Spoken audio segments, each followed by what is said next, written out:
Sallallahu ala Muhammad. Sallallahu alaihi. Bismillahirrahmanirrahim. Assalamualaikum warahmatullahi wabarakatuh. Waalaikumsalam warahmatullahi wabarakatuh. Alhamdulillahirabbil alamin wassalatu wassalamu ala asrafil anbiya'i wal mursalin wa ala alihi washabbihi ajmain amma ba'd. Pak Ustadz yang kami hormati, alhamdulillah sudah gabung di sini. Kajian rutin kita setiap hari Kamis ba'da subuh. Setiap hari Kamis jam 5. Hari ini insya Allah kita akan membahas mengenai sholat khusyuk ya Pak Ustadz ya. Sholat khusyuk metode 3T. Apa itu? Tumanina, tafakur, dan tadabur. Ya. Kita biasanya sekitar 1,5 jam Pak Ustadz. 1,5 jam. Sampai jam 6:30 lah kurang lebihnya. Baik. Karena ada yang lanjut mau kerja dan karena masih ada yang kerjanya, ada yang pensiunan juga. Siap. Ya, baiklah. Nanti biasanya pesertanya akan bertambah. Insya Allah nanti cukup banyak. Baiklah, kita akan segera mulai. Seperti kita tahu, mungkin sebelumnya semua mungkin sudah tahu bahwa sesungguhnya amal seseorang hamba yang pertama kali dihisap itu di hari kiamat adalah sholatnya. Nah, jika sholatnya bagus, maka ia menang dan sukses. Dan jika sholatnya rusak, maka ia menyesal dan rugi. Betul. Itu yang pembukaannya. Nah, selanjutnya sepenuhnya kami serahkan kepada Pak Ustadz Ahmad Ibrahim untuk menyampaikan materinya. Silakan Pak Ustadz. Baik, terima kasih. A'udzubillahi minasyaitonirrajim. Bismillahirrahmanirrahim. Rabbi shrah li sadri wa yassir li amri wahlul 'uqdatam min lisani yafqahu qawli. Assalamualaikum warahmatullahi wabarakatuh. Waalaikumsalam warahmatullahi Wabarakatuh. Innal hamdalillah nahmaduhu wa nasta'inu wa nastaghfir wa na'udzu billahi min syururi anfusina wa min sayyiati a'malina. May yahdihillahu fala mudilla lahu wa may yudlilhu fala hadiya lahu. Asyhadu an la ilaha illallah wahdahu la syarika lahu wa asyhadu anna Muhammadan abduhu wa rasuluh. Allahumma salli ala sayyidina Muhammad wa ala ali sayyidina Muhammad. Amma ba'du.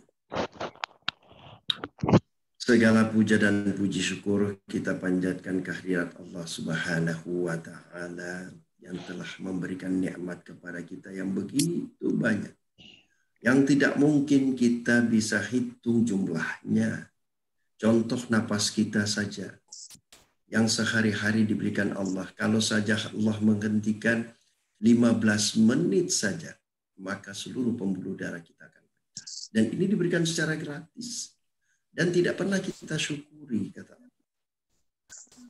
Inilah nikmat-nikmat Allah yang luar biasa, yang tentu tidak mungkin kita bisa hitung jumlahnya dan tidak mungkin kita bisa membayarnya. Kalau saja oksigen yang kita hirup itu kita bayar, berapa banyak orang yang tidak bisa hidup.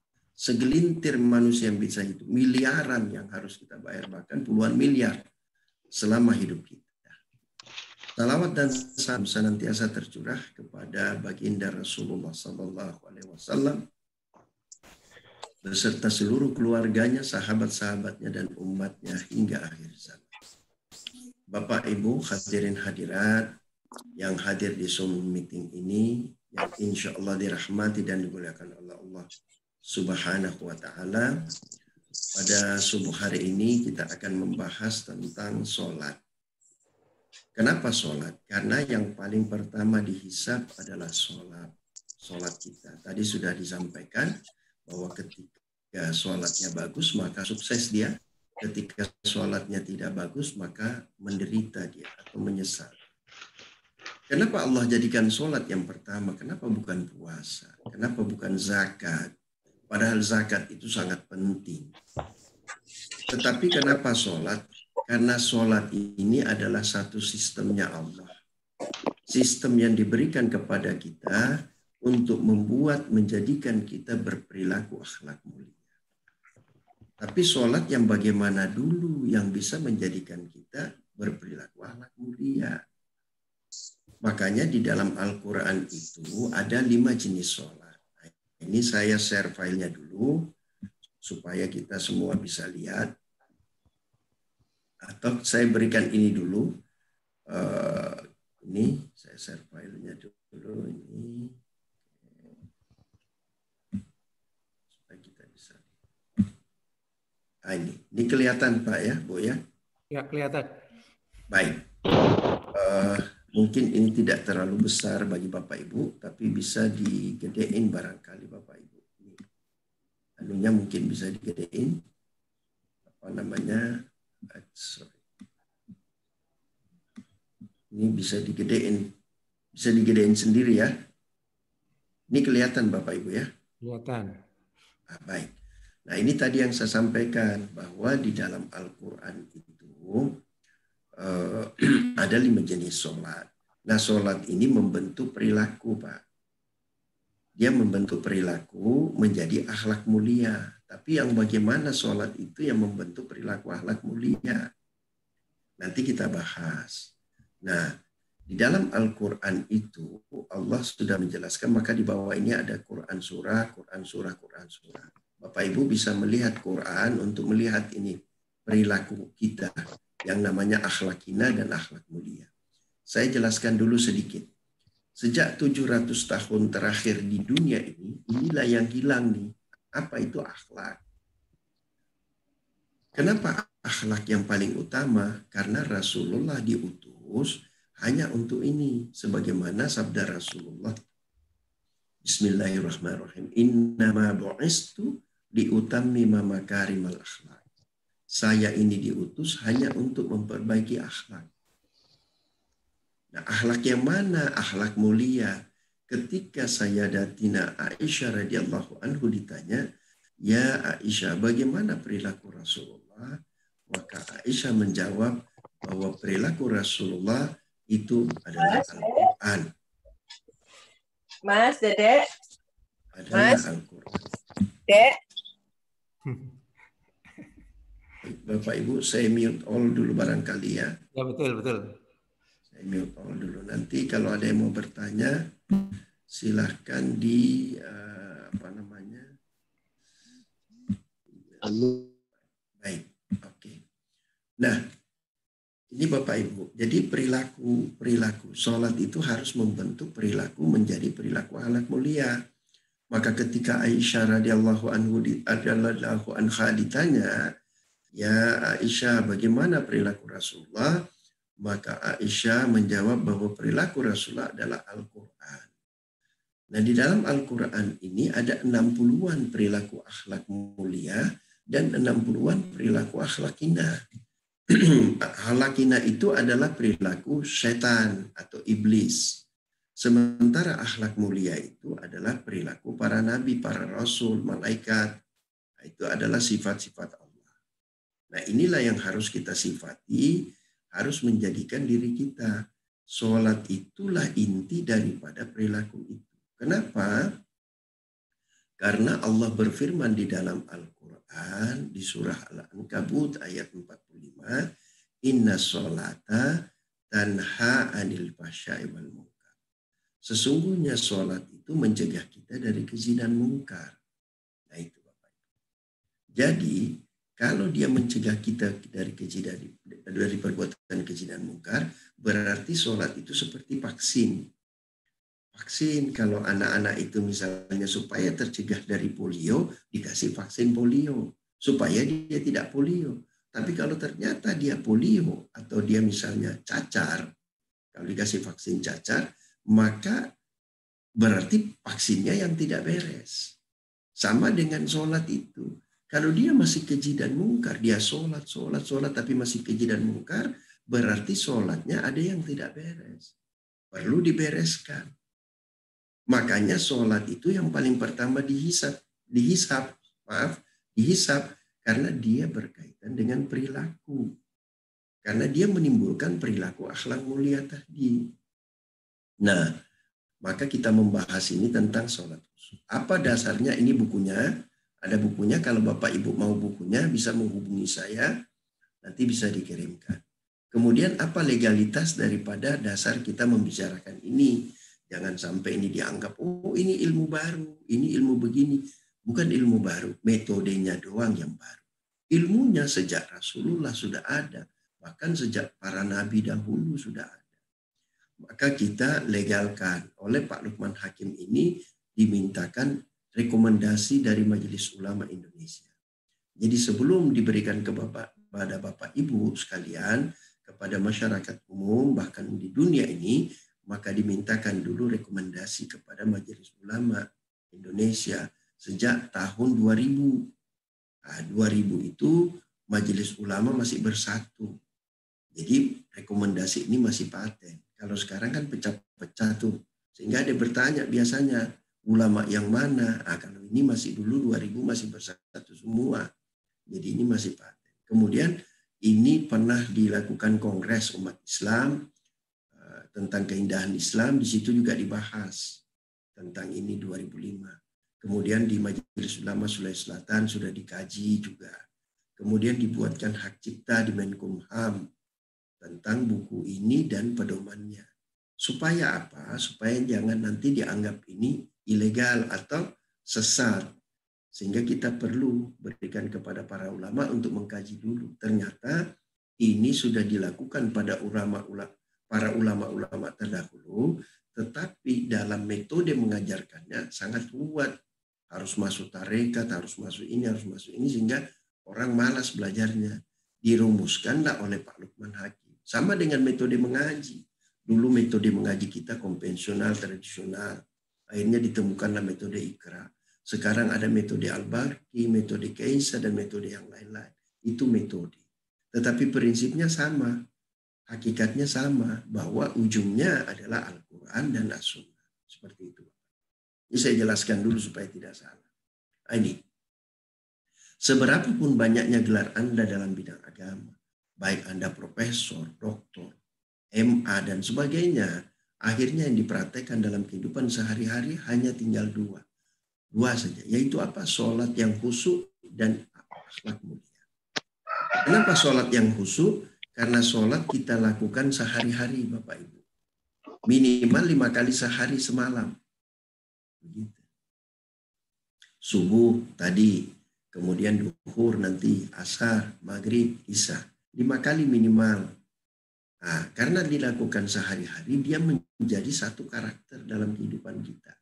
Makanya sholat itu membentuk karakter nantinya. Karakter apa? Akhlak mulia. Nah, makanya dia akan menimbulkan akhlak mulia. Ini adalah perlakuannya sehari-hari, dan akhlak mulia ini adalah penerapannya. Kemudian Rasulullah bersabda, "Shallu kama ra'aitumuni usolli." Salatlah kalian sebagaimana kalian melihat aku sholat. Kita tidak melihat Rasulullah, tapi pada para ulama kita terdahulu melihat Rasulullah sholat. Itulah yang dia tuliskan dalam hadis-hadis, dalam kitab-kitab. Nah, apa yang ditiru dari sholatnya Rasulullah?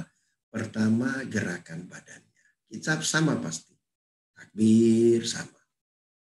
Kemudian kita ruku, sujud sama semua. Duduk sama semua. Yang diucapkan sama, apa itu? Al-Fatihah. Kemudian surah-surah setelah Al-Fatihah. Kemudian bacaan-bacaan lainnya sama. Kalaupun ada beda-beda sedikit saja. Tidak jauh, tapi esensinya sama. Kemudian yang difikirkan apakah sama? Ini yang tidak sama.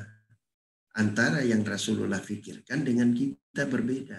Kalau Rasulullah yang difikirkan adalah tentu pemahaman tentang Quran itu.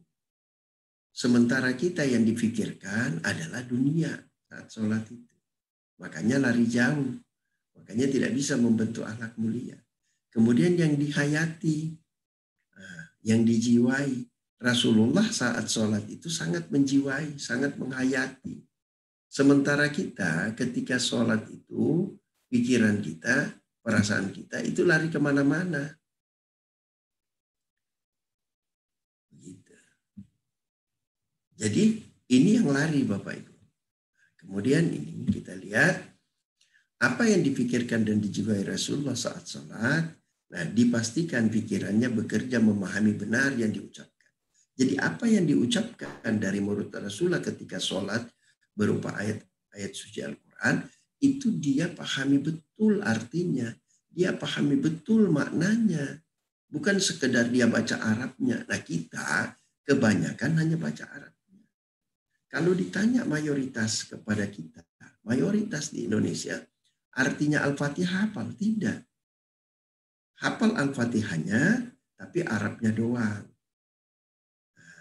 Tetapi kalau ditanya artinya, mayoritas itu tidak mengerti, tidak tahu artinya, apalagi maknanya. Seperti itu. Nah itu Bapak Ibu. Kemudian dipastikan jiwanya bekerja menghayati benar yang diucapkan. Dia betul-betul meresapi. Apa yang dia baca itu dia hayati betul, dia jiwai betul.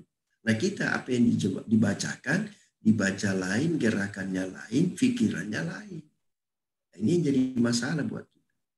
Dipastikan pikirannya, jiwanya, dan gerakan badannya dilakukan dengan tenang, tumaknina.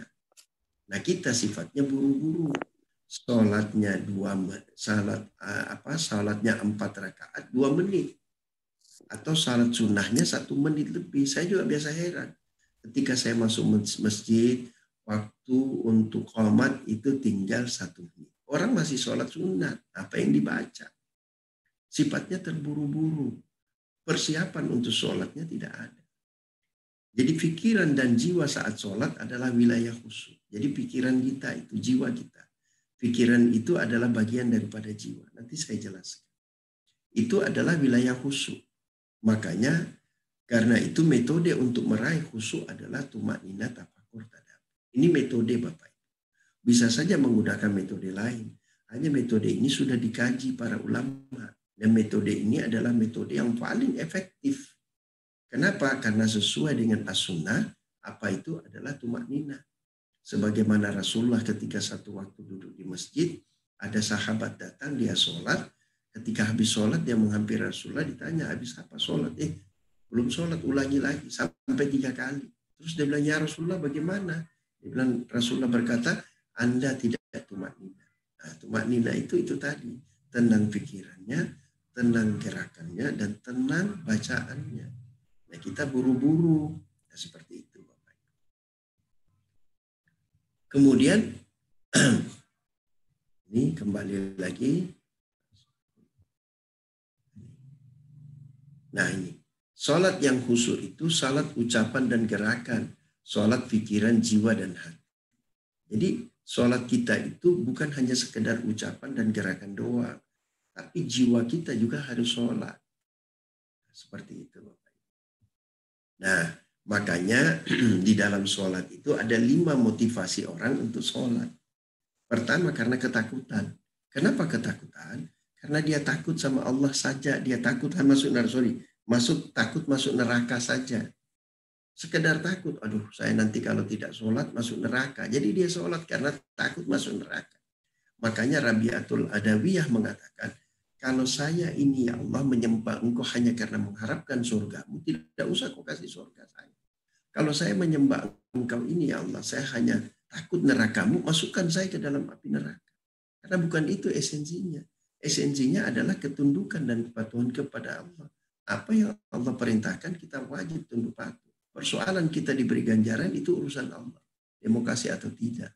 Yang jelas Allah sudah memberikan kepada kita sarana dan fasilitas. Ini tadi, hanya takut. Yang kedua kebiasaan. Ini banyak anak pesantren. Waduh, tidak enak ya. Atau yang biasa dari kecil nih dia sholat. Waduh, tidak enak ya. Saya biasanya kalau belum sholat ada perasaan nggak enak, mengganjal. Kenapa? Biasa aja, karena kebiasaan. Karena kebiasaan. Jadi kalau dia masuk ke tempat di mana kebiasaan itu tidak ada sholat, ya dia nggak sholat lagi. Dia keluar negeri yang sulit dia sholat, situasinya tidak mungkin, akhirnya dibiasakan tidak sholat, jadi tidak sholat. Nah ini Bapak.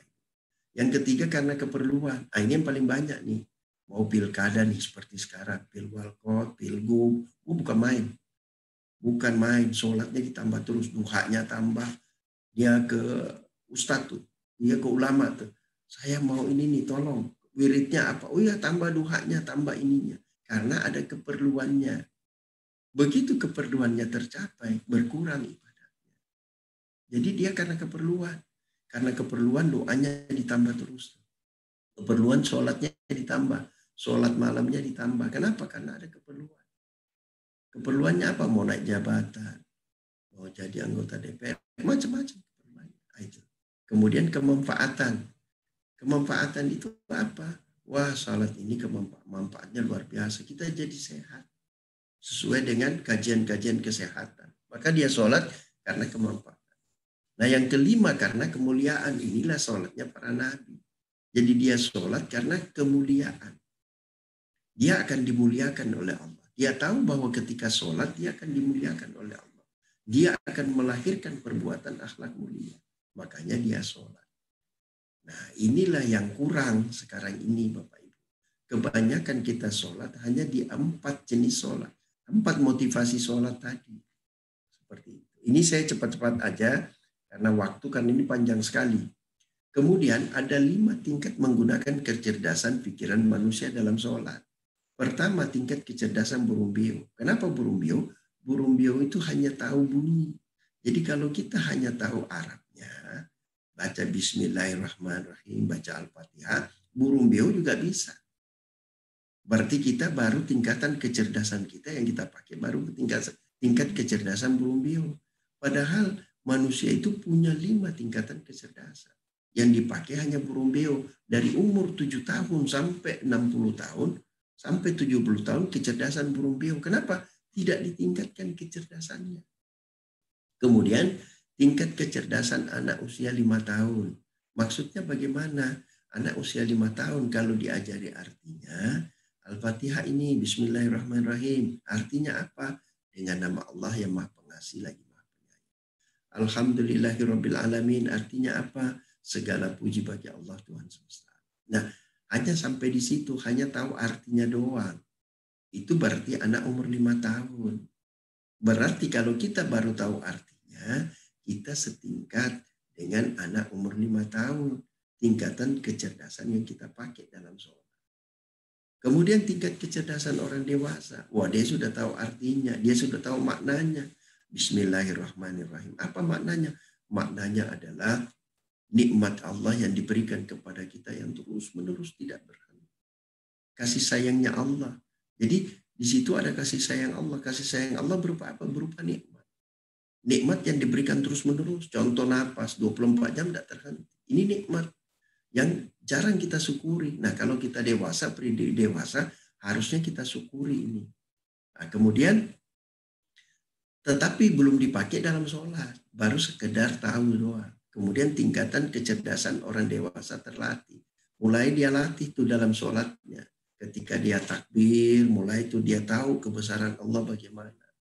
Ketika dia baca basmalah, dia tahu tuh bahwa nikmatnya Allah mengalir dalam dirinya. Dia bisa hayati. Dia bisa resapi betul nikmat Allah dalam dirinya. Dilatih tuh. Ibarat seperti orang bawa mobil. Kalau orang nyetir mobil, kalau awal-awal itu kan latihan tuh. Kalau latihan yang mana setirnya, mana koplingnya, mana transmisinya, masih bingung tuh. Nginjak remnya gimana, pedalnya masih bingung. Tapi kalau sudah terlatih, sudah mahir, ini tingkatan kelima sudah mahir. Bapak bawa handphone, ibu bawa handphone nyetir juga bisa. Ya kan? Itu sudah mahir. Nah sama dengan sholat. Kalau latihan tuh masih proses. Nanti kalau sudah mahir, ya suara apapun di sekitar kita, segaduh apapun kita tetap bisa khusyuk. Ini penggunaan khusyuk di dalam sholat. Kemudian khusyuk dalam sholat ini penting tidak penting, sunat atau wajib. Banyak yang jawab itu penting, banyak yang jawab sunat, ya, sangat sedikit yang jawab wajib. Kalaupun dia jawab wajib, hanya sekedar dia ngomong wajib. Tapi apa yang membuat dia wajib tidak tahu. Padahal di dalam surah Al-Baqarah itu Allah sudah tegaskan. Di sini Allah berfirman, A'udzubillahi minasyaitonirrajim, habidu ala salawati wa salatil musta wa qumu lillahi qanitin. Peliharalah semua salatmu dan peliharalah salat wusta, berdirilah untuk Allah dalam salatmu dengan khusyuk. Dengan khusyuk. Jadi harus kita khusyuk. Kenapa?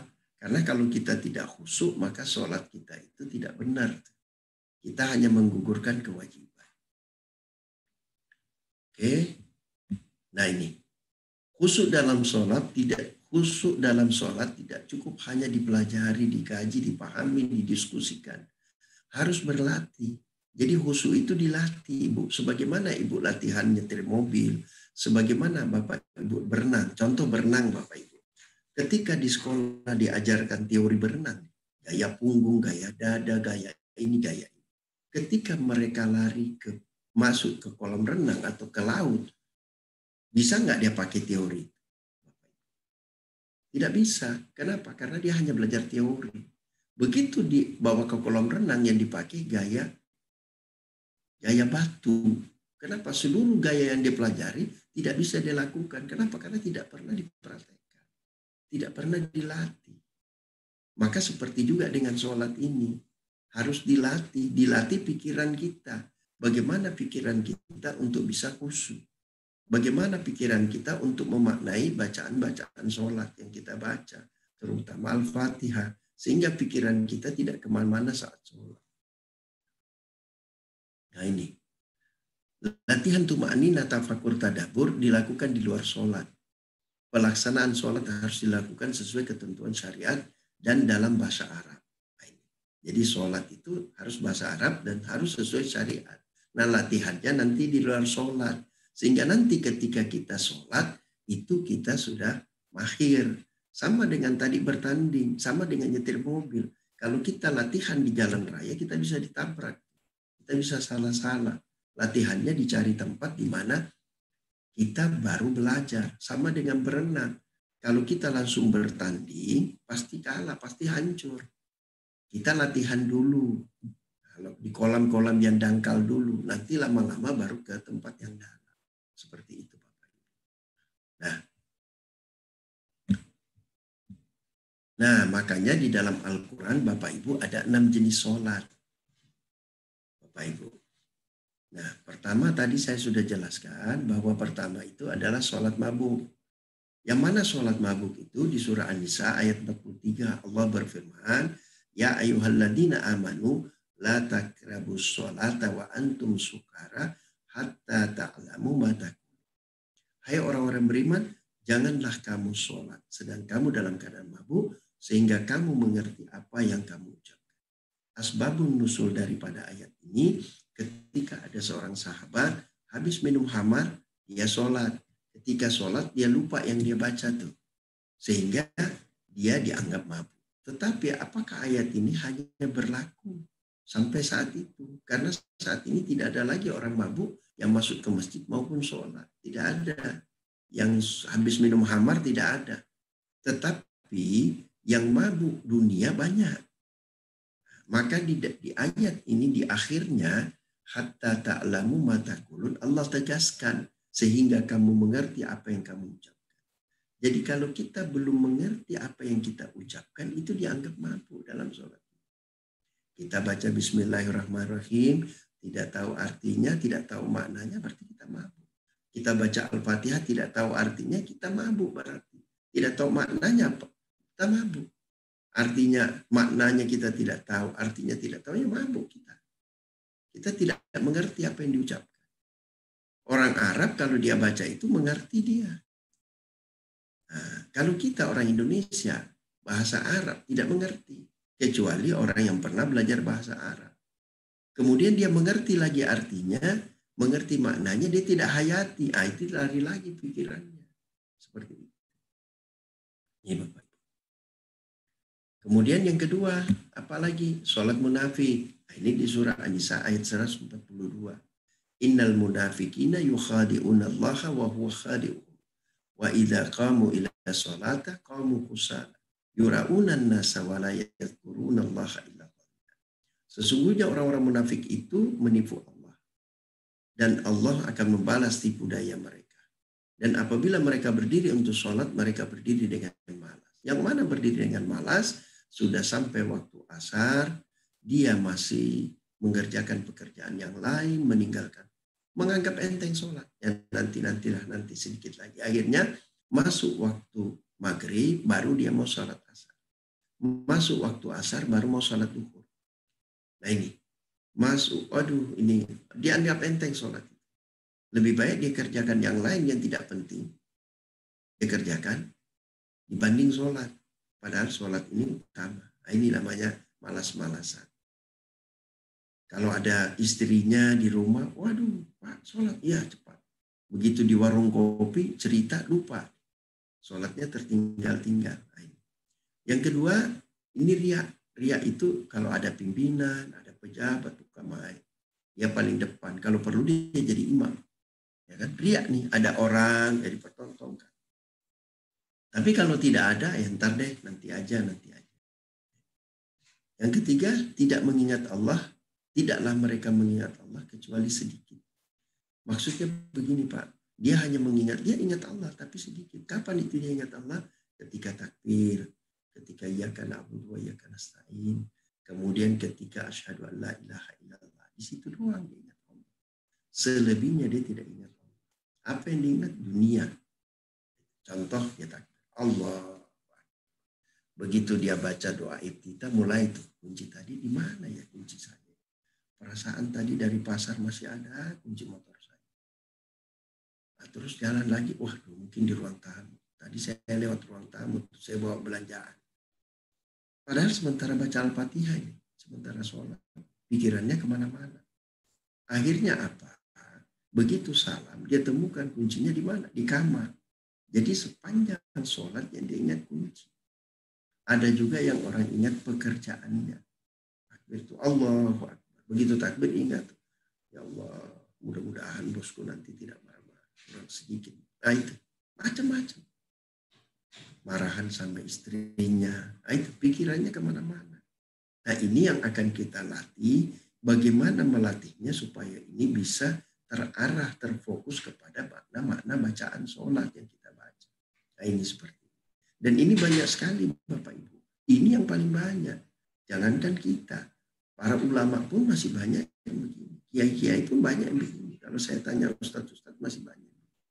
Nah ini masalahnya. Kenapa tidak membentuk akhlak mulia? Karena kita tidak fokus dalam sholat. Kalau ulama-ulama terdahulu ini, atau ulama-ulama yang paham betul ini sudah dilakukan. Hanya dalam mengajarkannya mereka belum tahu metodenya. Pak Lukman Hakim ini yang menemukan metode cara mengajarkannya dengan cepat dan mudah. Dan kita mudah untuk bisa fokus dalam sholat, bisa khusyuk. 3, sholat celaka. Sholat celaka apa itu? Fawailul lil musallin alladzina hum an sholatihim sahun. Kecelakaanlah bagi orang-orang yang sholat, yaitu orang-orang yang lalai dari sholat. Lalai bukan hanya waktunya saja, tapi lalai dalam arti kata aspek sosialnya Bapak Ibu. Aspek sosialnya yang mana?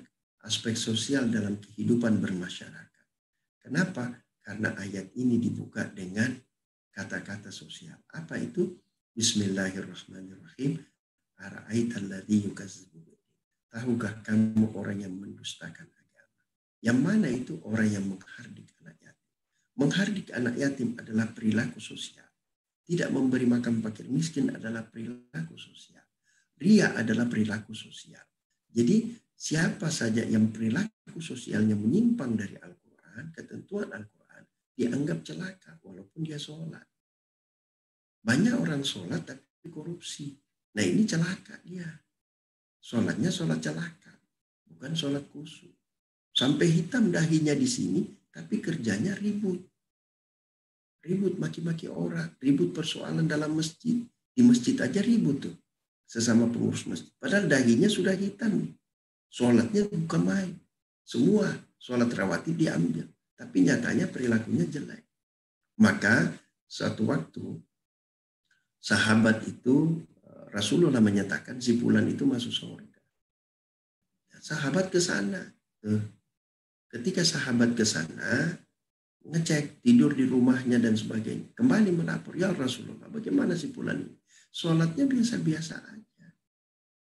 5 waktu pas-pasan diambil. Rawatibnya kadang diambil, kadang tidak. Puasanya Senin Kamisnya pun tidak setiap saat. Kalau mau aja dia lakukan. Zakatnya ya karena dia belum banyak hartanya ya seadanya.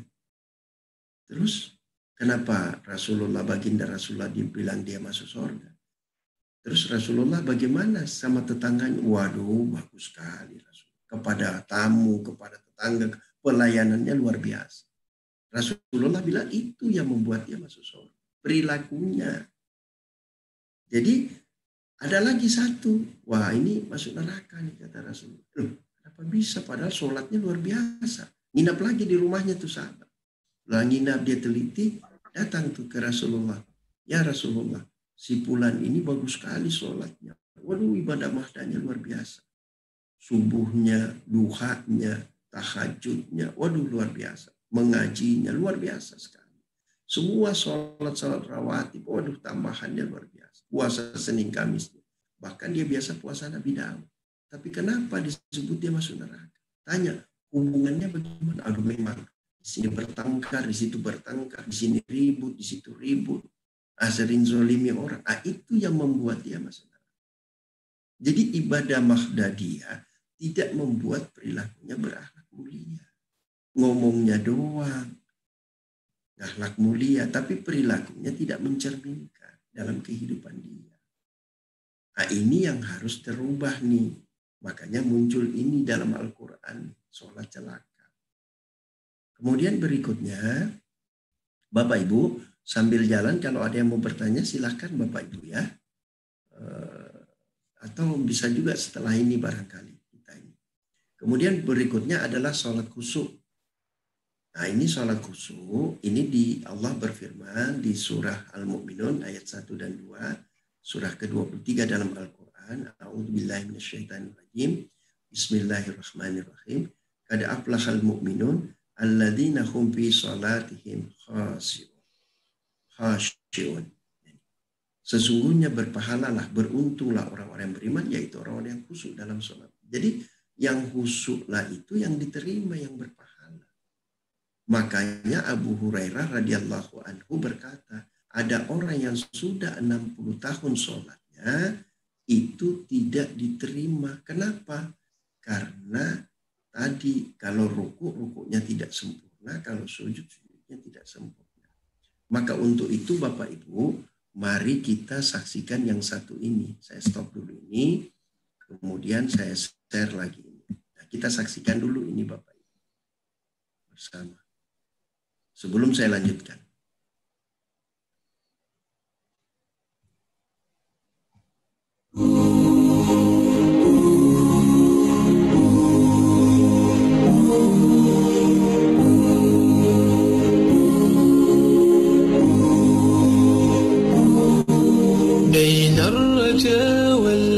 Mari kita berhenti sejenak, sebab ini bukan sesuatu yang remeh. Tahukah kita apa sebabnya sampai Abu Hurairah radhiyallahu ta'ala anhu berkata, sesungguhnya ada seseorang yang sholat 60 tahun, tapi sholatnya tak ada yang diterima. Lalu ditanyakan padanya, bagaimana hal itu terjadi? Beliau menjawab, sebab ia tak pernah sempurna sujudnya, maupun rukuknya, berdirinya, maupun kehusyuannya. Umar bin Khattab radhiyallahu ta'ala anhu juga pernah berkata, sesungguhnya ada seseorang yang sudah berislam sampai tua dan beruban, tetapi bahkan 1 rakaat pun ia belum pernah melakukan. Bagaimana itu bisa terjadi? Sebab ruku maupun sujudnya tak pernah sempurna. Lalu bagaimana dengan sholat kita? Apakah kita sudah benar-benar melakukannya? Atau hanya sekadar formalitas belaka? Sudahkah kita menyempurnakan ruku kita? Sudahkah kita menyempurnakan sujud kita? Yakinkah kita kalau sholat kita sudah benar-benar khusyuk? Ketika kita melaksanakan sholat, sudah hadirkah rasa rendah kita di hadapan Allah? Ketika khusyuk telah hadir, maka kita akan merasa hina di hadapan Rabb kita karena dosa-dosa kita, sehingga tak sudilah kita menoleh ke kiri maupun ke kanan.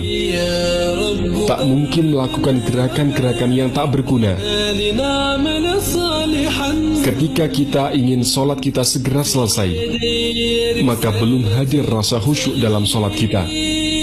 Imam Ahmad bin Hanbal pernah berkata, akan datang suatu masa di mana orang-orang melakukan sholat, tapi sejatinya tak pernah sholat. Dan aku khawatir bahwa zaman itu adalah zamanku ini. Lalu bagaimana dengan zaman kita saat ini? Apakah zaman kita telah memasuki masa di mana orang-orang melakukan sholat, tapi sejatinya tak pernah sholat? Duhai yang mulia, bagaimana pula jika engkau saksikan zaman kami ini?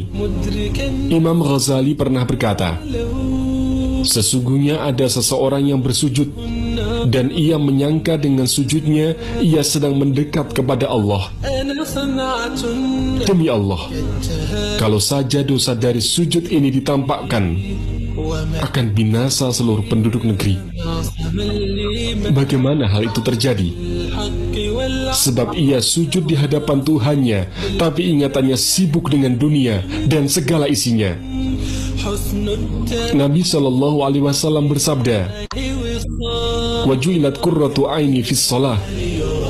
Dan Allah jadikan penenang diriku dalam solat. Pernahkah kita merasakan ketenangan diri di dalam solat 2 rakaat kita? Pernahkah kita rindu bergegas kembali ke rumah Allah untuk melaksanakan solat? Adakah kita telah merindu datangnya malam untuk bersunyi-sunyi bersamanya? Allah Subhanahu wa ta'ala berfirman, "Alam ya'ni lilladzina amanu an takhsha qulubuhum li dzikrillah." Belumkah tiba masanya bagi orang-orang beriman untuk khusyuk hatinya ingat kepada Allah? Ibnu Mas'ud berkata, berjarak 4 tahun lamanya antara Islam kami dengan turunnya ayat itu. Saat Allah menegur kami yang tak berlaku khusyuk, lalu kami menangis karenanya. Setelahnya kami pergi keluar dan saling mengingatkan dengan ayat itu, hingga kami temui orang-orang yang menangis tergugu karenanya, mengingat betapa Allah telah memperingatkan kami dengannya. Apakah kita pernah merasa bahwa Allah Subhanahu wa ta'ala menegur keras dengan ayat ini? Janganlah melihat kecilnya kemaksiatan, tapi lihatlah keagungan Zat yang kau berani bermaksiat kepadanya. Semoga Allah Subhanahu wa ta'ala membukakan hati-hati yang terkunci lagi alpa dalam sholatnya.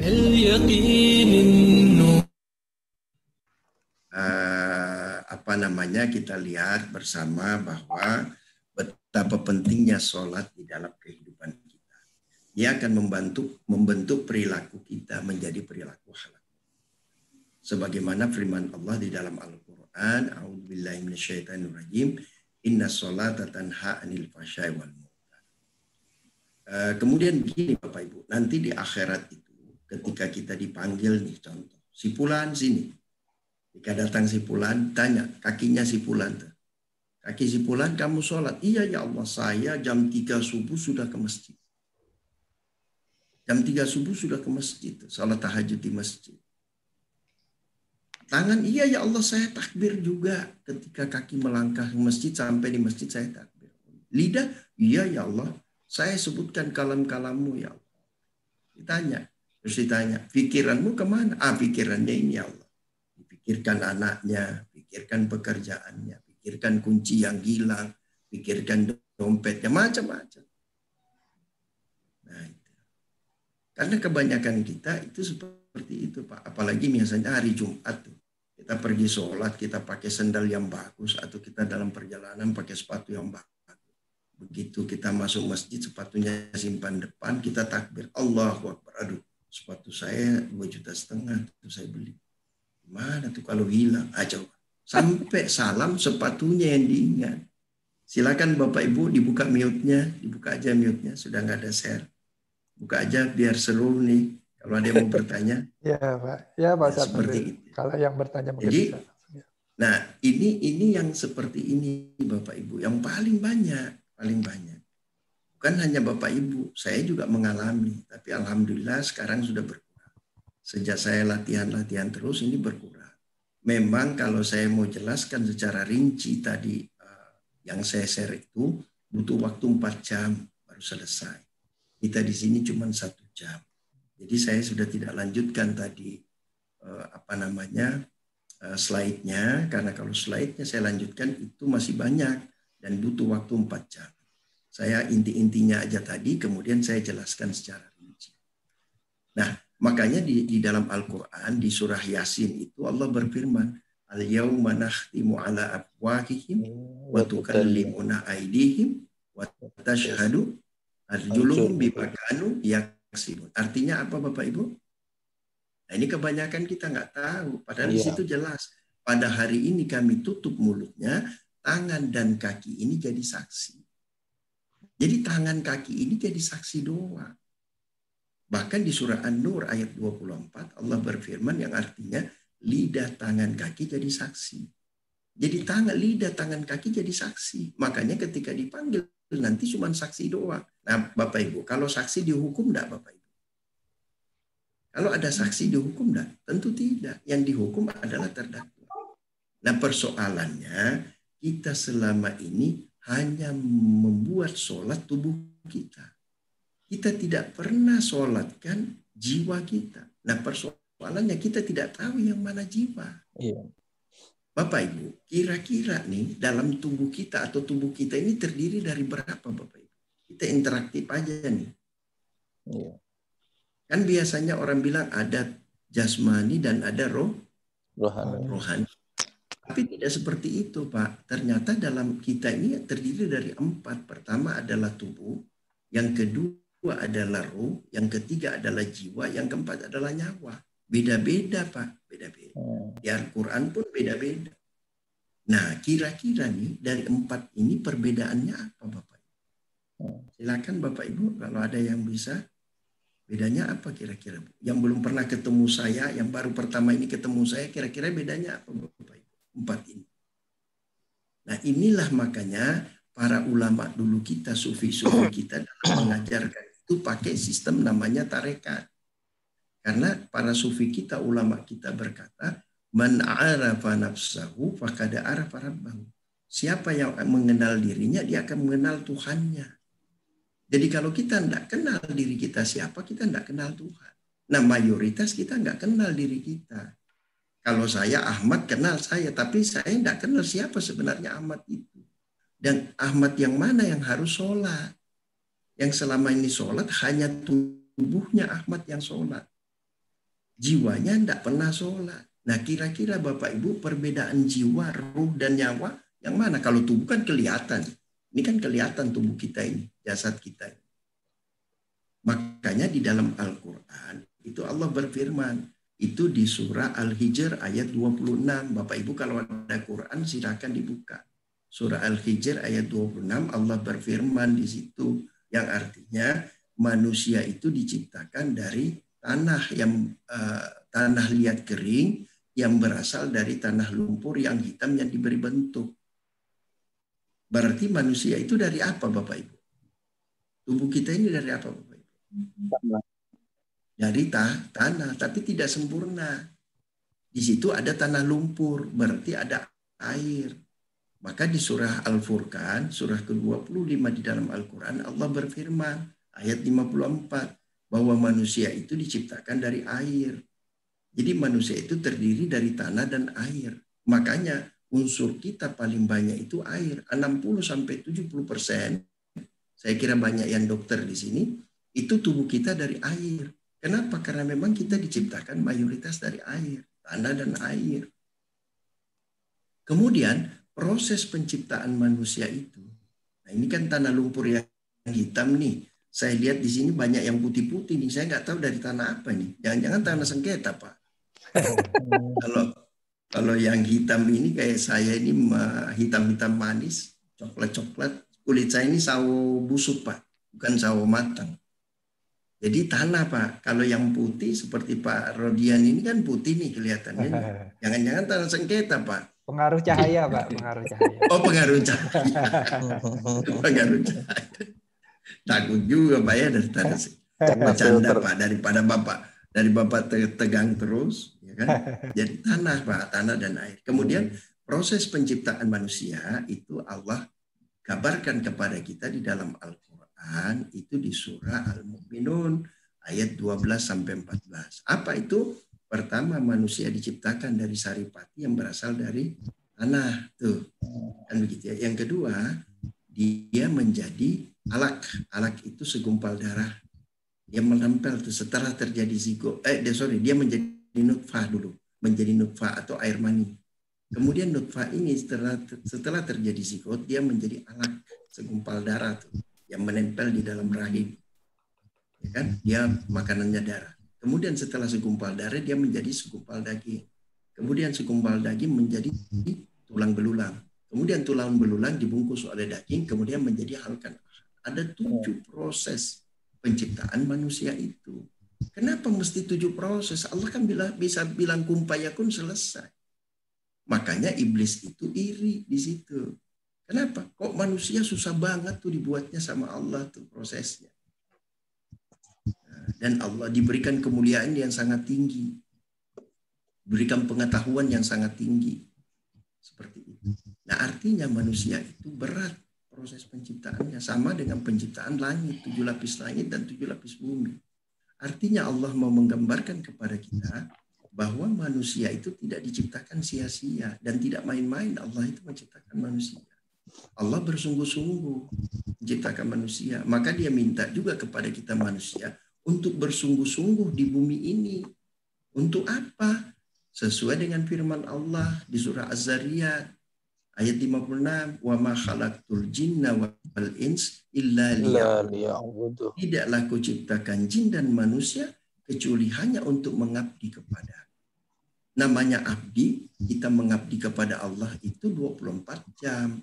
Bukan hanya 5 waktu. 24 jam berupa apa? Berupa perilaku. Perilaku kita harus sesuai tatanan dan aturan Allah. Inilah yang hilang selama ini. Maka Allah membentuk yang namanya sholat, sistemnya 5 kali. Mengingatkan kita kalau kita habis sholat subuh, diingatkan, manusia, kalau habis sholat subuh, jangan berbuat keji dan mungkar. Sampai duhur, pada saat itu puncak-puncaknya emosi kita, ditekan lagi kita dengan sholat. Apa itu relaksasi? Kita relaks lagi dengan sholat, diperbaiki lagi pola pikir kita. Supaya sampai asar kita lagi berbuat baik. Asar begitu lagi, maghrib, isya begitu lagi. Sebelum tidur diberikan lagi supaya kita ingat Allah. Jadi 5 sistem Allah ini untuk membentuk karakter akhlak. Tapi kenyataannya di lapangan, kenyataannya di bumi ini, terutama di Indonesia ini tidak terjadi, Bapak Ibu. Mengambil yang bukan haknya, menzolimi orang, berkata seenaknya saja, memaki orang dan sebagainya. Nah, inilah yang Allah murkai, ini yang terjadi. Maka turunlah yang namanya corona, virus corona, untuk mengingatkan kita semua. Nah, itu yang pertama. Dari tadi penciptaan 7 proses itu jadilah dia janin. Tubuh tuh lengkap, ada rambut, ada kepala, ada yang ada rambutnya, ada tidak, tapi aja sudah ada kepalanya, ada telinganya, ada matanya, ada hidungnya, ada mulutnya, sempurna tuh. 3 bulan itu sudah sempurna, 3 bulan 10 hari kalau kurang lebih. Trimester pertama memasuki trimester. Begitu mau masuk trimester kedua, mulai muncul lagi tuh Allah berfirman di surah As-Sajdah. Apa itu? Wa nafaha fihi min ruh. Jadi tadi jasadnya sudah sempurna, casingnya sudah ada, telinga, mata, hidung ada, tapi belum berfungsi. Ibarat handphone ini sudah ada casing nih, tapi belum berfungsi. Kenapa? Baterainya belum ada. Maka Allah berikan baterai. Apa itu? Ruh. Ditiupkanlah ruh, wa nafaha fihi min ruh. Kata Allah, kemudian saya sempurnakan manusia itu. Apa itu sempurna? Tubuhnya, kemudian saya tiupkan ruh. Setelah ditiupkan ruh, apa yang terjadi? Pertama terjadi pergerakan. Bergerak dia bayi itu dalam perut. Bergerak. Yang kedua, apalagi dia tumbuh. Maka ibu-ibu itu kalau hamil 3 bulan ke atas mulai membesar perutnya. Kenapa? Karena tumbuh tuh, tumbuh perut. Kemudian yang ketiga apa? Panas. Nah, ibu-ibu ini gerah. Ada ibu-ibu sini? Ibu-ibu mana ibu-ibu? Banyak, Pak. Ibu kalau hamil, Bu, gerah nggak, Bu? Dibuka dulu mic-nya, Bu. Mikrofonnya, Ibu. Gerah tuh, sudah ada yang jawab gerah. Gerah itu karena ada tadi roh tuh panas, Bu. Jadi panasnya udah double. Panasnya yang ada di dalam perut dan panas ibu sendiri. Maka gerah tuh. Yang keempat, fungsi ruh apa? Yang keempat, ketika lahir bayi itu pertama sekali berteriak, "Nya." Kenapa nya? Terbuka paru-parunya itu mengembang. Kalau dia tidak berteriak nya, maka dokter itu bingung, Bu. Bingung, waduh bahaya nih, paru-parunya tidak ngembang nih. Oksigen tidak maksimal masuk. Maka dia berteriak nya, itu tujuannya supaya oksigen itu full masuk ke dalam. Masuk mengembang paru-paru, pertama sekali menghirup oksigen. Itulah fungsi ruh. Jadi fungsi ruh itu pertama apa tadi Bapak Ibu? Gerak. Yang kedua tumbuh. Yang ketiga adalah panas. Yang keempat adalah nafas. Inilah fungsi ruh. Makanya di dalam Al-Quran Allah berfirman, "Yas'alunaka 'anir ruh, qulir ruhu min amri rabbi, wa ma utitum minal ilmi illa qalila." Hai Muhammad, kalau kau ditanya tentang ruh, katakan ruh urusanku. Tidaklah engkau diberi ilmu kecuali sedikit. Sedikit sekali diberi ilmu. Kenapa? Maka di Quran itu yang berkaitan dengan ruh hanya 7 ayat. Kutiupkan ruh, kutiupkan ruh, kutiupkan ruh, Ruhul Kudus dan Ruh Quran. Tidak ada yang lain. Karena Allah tidak suruh kita membicarakan ruh. Makanya saya sangat heran kalau ada yang cerita ruhnya begini, ruhnya begitu, ruhnya begini. Kadang-kadang kalau saya ceramah, untung di sini saya tidak tanya Bapak Ibu. Mayoritas kalau saya ceramah itu saya tanya, yang masuk surga nanti apanya kita? Ada yang bilang ruh, ada yang bilang jasa, macam-macam. Padahal ruh ini tidak ada. Fungsinya hanya sebatas baterai doang. Ibarat handphone ini dia hanya baterai, menghidupkan. Jadi fungsinya itu tadi. Gerak, kalau kita gerak ini ruh. Kita napas ruh. Panas tubuh kita ruh. Kemudian tumbuh itu ruh. Seperti itu Bapak Ibu. Kemudian setelah ruh, apalagi jiwa. Nah kira-kira Bapak Ibu, jiwa itu yang mana Bapak Ibu?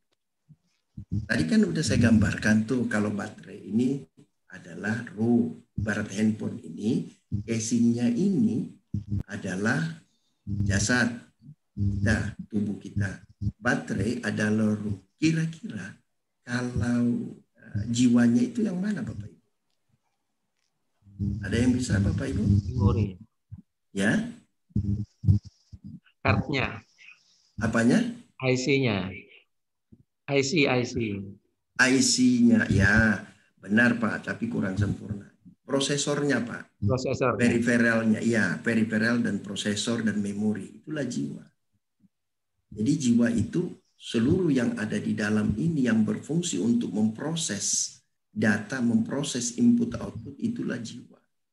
Nah kira-kira kalau kita manusia, jiwanya kita yang mana Bapak? Itu kan tadi handphone tuh. Kalau manusia jiwanya yang mana kira-kira? Hati dan otak bukan Pak? Ya? Hatinya atau otaknya Pak ya? Ya, itu tidak salah Bapak, tapi itu kan organ, bukan itu. Itu hanya organ Pak. Jadi sesungguhnya jiwa itu Allah sambung kembali ayat itu, wa nafakha fihi min ruh wa ja'ala lakumus sam'a. Diberikan dia pendengaran. Jadi tadi sudah ada telinga tuh sempurna, tapi belum mendengar. Diberilah pendengaran. Kapan itu? Mendekati 7 bulan di dalam perut. Nah, maka ibu-ibu hati-hati Bu, ketika ibu hamil 7 bulan ke atas itu jangan sembarang ngomong. Banyaklah mendengar Al-Quran supaya janinnya itu bisa mendengar yang baik-baik. Karena dari situ sudah mulai termemori itu. Apa yang didengarkan. Nanti akan timbul menjadi perilaku. Maka orang luar negeri, orang barat meneliti. Kita tidak. Kita sibuk dengan berdebat agama. Orang teliti, kenapa bisa begini, kenapa bisa begitu. Muncullah namanya pengetahuan. Diklaimlah dari mereka, padahal semua dari Quran. Sumbernya dari Al-Quran. Cuma Al-Quran memberikan tuh, bukan memberikan secara detail tuh. Begini, dia berikan gambaran untuk kita pelajari. Makanya Allah berfirman di surah Al-Qamar itu 4 kali diurat. Walaqad yassarnal Qur'an lidzikri fahal min mudakkir. Di 17, 22, 32 dan 40. Walaqad yassarnal Qur'an lidzikri fahal min mudakkir. Kami mudahkan Al-Quran ini untuk dipelajari. Adakah orang yang mau mengambil pelajaran? Kebanyakan kita Al-Quran itu hanya dibaca Arab. Kenapa? Karena penyampaian ke telinga kita, informasi yang kita terima, 1 huruf 10 pahala. Ya kan? Jadi alif lam mim itu bukan 10 pahala, tapi 30 pahala. Bukan salah, tidak salah, itu benar. Tetapi ingat, itu sebatas seperti itu pahalanya, tidak diterima kalau tidak dilaksanakan. Jadi pahala itu akan diterima kalau dilaksanakan. Kemudian saya lanjutkan tadi tentang pendengaran. Pendengaran inilah yang disebut jiwa yang pertama. Yang kedua apa? Wal absara, penglihatan. Kapan diberikan penglihatan? Setelah 40 hari dia lahir. Betul Ibu? Ibu-ibu ini tahu nih anaknya nih. Benar tak Bu? 40 hari setelah dia lahir kurang lebih baru melihat. Setelah lahir 40 hari, makanya pakai wa di situ, dan artinya ada proses. Segala sesuatu ada prosesnya dalam kehidupan ini. Setelah pendengaran di 7 bulanan, kemudian penglihatan di 40 hari setelah lahir. Kemudian apa lagi? Wal afidah. Afidah itu apa? Hati nurani. Isinya apa? Isi daripada hati nurani itu adalah pikiran dan perasaan. Jadi Bapak bilang tadi otak, di situ ada pikiran, ada perasaan. Jadi inilah yang disebut jiwa. Jiwa itu sinerginya pendengaran, penglihatan, hati, pikiran, dan perasaan, itulah jiwa. Inilah yang dimintai pertanggungjawaban. Maka Allah berfirman di surah Al-Isra ayat 36. Allah berfirman, Inna sam'a wal basara wal fu'ada kullu ulaika kana anhu mas'ula. Sesungguhnya pendengaran, penglihatan, dan hati nurani dimintai pertanggungjawaban. Kalau kaki, tangan, dan lidah saksi. Nah inilah yang harus dikasih sholat. Nah kita tidak sholat pendengaran kita. Tapi Allahu Akbar. Ada yang cerita di belakang. Aduh, nah apa sih ngomong lagi di belakang ini. Aduh, sambil sholat nih, menggerutu dalam hati. Terus ada lagi yang sholat. Sementara sholat Jumat, di depannya ada tulisan tuh. Yang apa? Pakai baju, kebetulan baju dia pakai ada tulisannya di belakang. Begitu dia baca, Allahu Akbar, hidupku dalam penantian. Waduh, coba. Kenapa pikirannya terombang-ambing di situ? Karena tidak dikasih sholat semuanya. Harusnya pendengaran, penglihatan, hati, pikiran, dan perasaan dikasih sholat. Ini yang tidak pernah sholat. Inilah yang harus dilatih. Karena inilah nanti yang dimintai pertanggungjawaban. Tangan ini bisa melakukan gerakan, bisa melakukan memukul, itu diperintah oleh apa Pak? Diperintah oleh otak, oleh pikiran, oleh perasaan. Nah itulah yang harus bertanggung jawab. Nah, kemudian di dalam Al-Quran itu surah Al-Imran ayat 25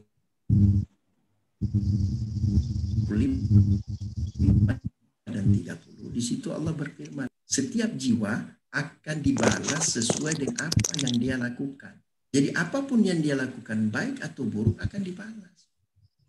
Bagaimana firman Allah? "Faman ya'mal mithqala dzarratin khairan yarahu." Barang siapa yang berbuat baik sekecil debu. Zarrah itu dalam bahasa Arab adalah ukuran terkecil.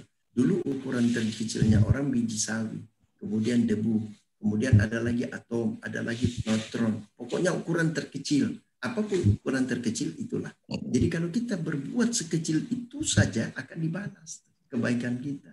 Begitu juga sebaliknya. Wa may ya'mal mithqala dzarratin khairan syarran yarahu. Barang siapa yang berbuat jahat sekecil debu, dia akan dibalas. Jadi semua perbuatan dibalas. Di mana dibalasnya? Di dunia dibalas, di akhirat dibalas. Di dunia ini Pak panjar Pak. Ibarat Bapak Ibu beli mobil, kalau panjar harga motornya 30 juta, panjar 500.000, begitulah ringan balasannya, maka tidak terasa. Nanti di akhirat baru pelunasannya berat-berat semuanya dengan apa yang semuanya diberikan tuh di akhirat. Nah, itu yang berat tuh. Seperti itu. Nah, panjar ini tidak pernah kita rasa, balasan tidak pernah kita rasa. Sebagai azab, sebagai peringatan tidak pernah kita rasa. Nah, itu Bapak. Nah, itu tadi jiwa. Nah, jiwa ini 295 kali disebutkan di dalam. Maka jiwa inilah yang harus kita sholat. Nah, saya kira ini barangkali Bapak Ibu waktu kita sudah lebih. Kalau tidak keberatan, saya akhiri saja dulu ini, kita tanya jawab. Karena ini sudah panjang sekali, sudah lewat hampir 10 menit. Lewat 6 menit. Bagaimana? Pak Rodian, bagaimana? Ya, baik Pak. Saya lanjutkan sedikit. Ya, boleh. Lanjutkan aja dulu. Bagaimana? Nanti kan bisa tinggal, kalau masih kurang kita bisa sesi lain. Kita tambah. Baik. Nanti kita lanjutkan yang berikutnya. Kita sampai di sini tanya jawab. Iya. Ya. Monggo ada yang tanya dulu sementara. Assalamualaikum. Silakan. Ya, Boleh saya? Silakan. Assalamualaikum Pak Ustadz. Waalaikumsalam. Silakan. Jadi ya memang ini sebenarnya kita saat ini sholat ini kan terima warisan, di samping kita juga belajar kita dari saat SMP sampai saat ini yang saya pahami, adalah kita hanya belajar tertib, mulai tertib bertoharoh, tertib sholat, rukunnya tertib. Cuman ya saya merasa bahwa ini semua belum pernah ada sentuhan pendidikan yang mengajarkan itu tidak hanya tertib untuk menghafalkan narasi ayatnya, tapi bagaimana kita memampukan jiwa kita semua itu untuk bisa punya skill kejiwaan. Artinya kan kemampuan itu kan tidak hanya sekedar pengetahuan dan hafalan, tapi kan harus ada skill untuk skill kejiwaan. Nah, kita semua ini Pak Ustadz, Nun Sewu, mohon maaf, kita semua ini mewarisi sistem pendidikan agama Islam dengan hanya menghafalkan teori tanpa ada pelatihan yang secara tepat, sehingga kita pun sholat kita ini didominasi oleh pikiran, pendengaran yang sifatnya hanya materi keduniaan, sehingga kita banyak ngelanturnya. Nah, ini saya mohon pencerahan.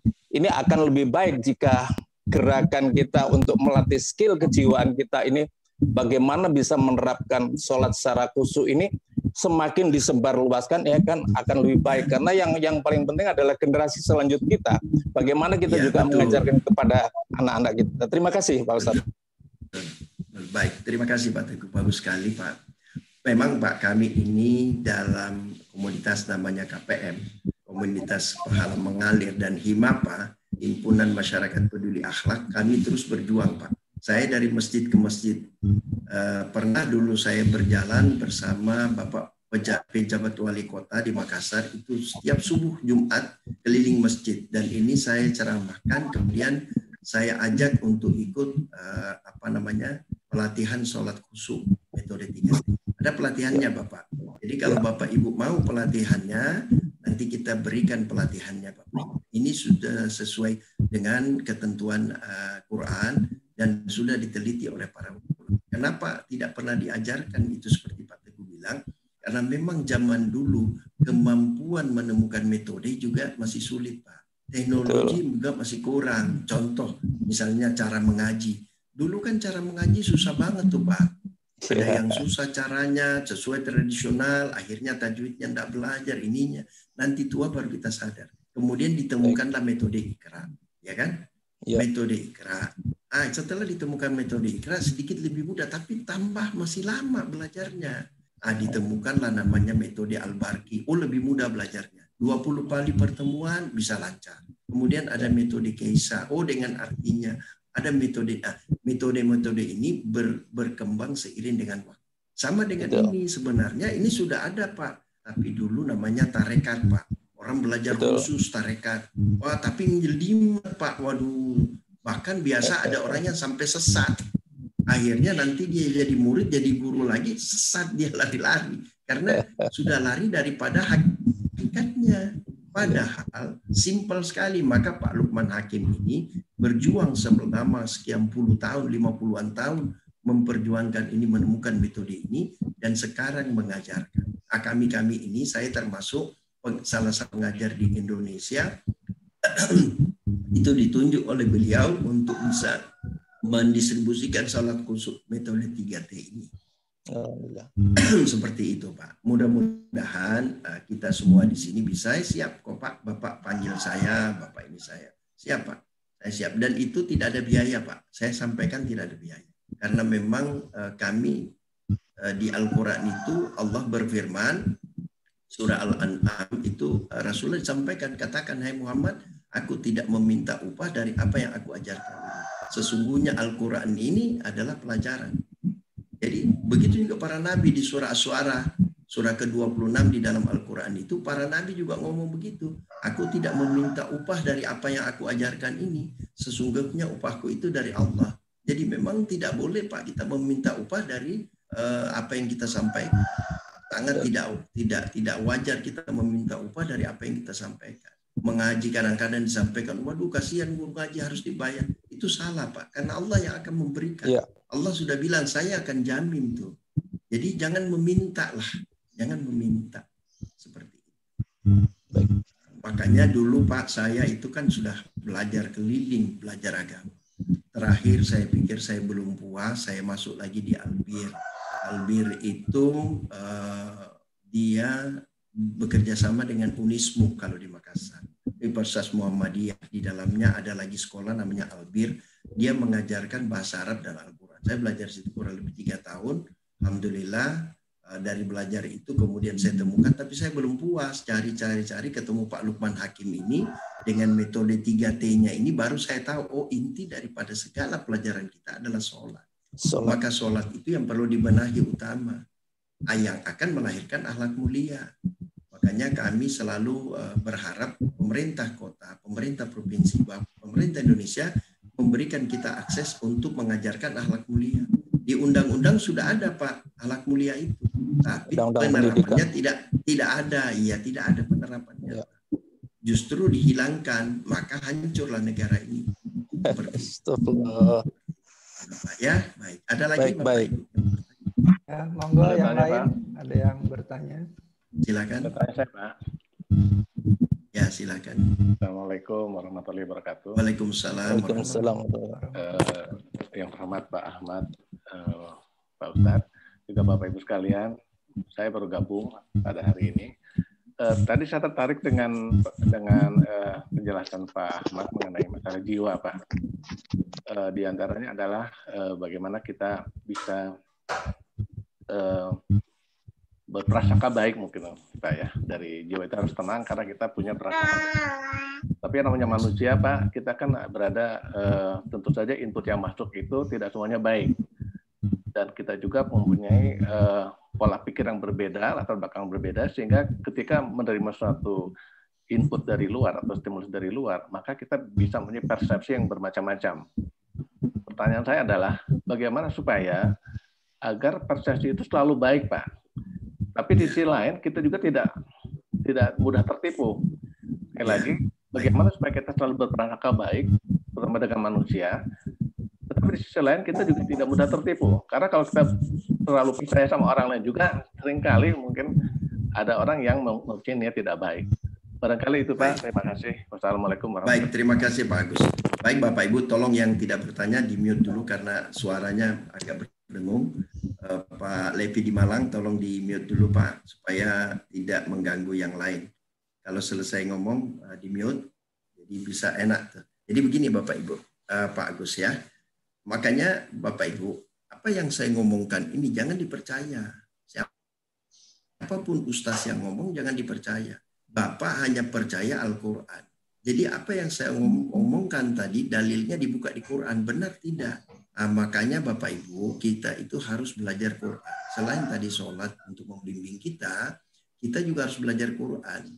Bagaimana cara kita belajar Quran? Pertama kita baca. Setelah kita baca, itu kita dipelajari. Bagaimana cara mempelajarinya? Contoh begini. Bapak Ibu nanti yang mau jawab silahkan ya. Saya mau tanya Bapak Ibu dulu. Ini saya gambarkan sedikit cara belajar Quran supaya Bapak Ibu nanti bisa mudah untuk belajar Quran. Bapak Ibu itu pernah lihat setan nggak?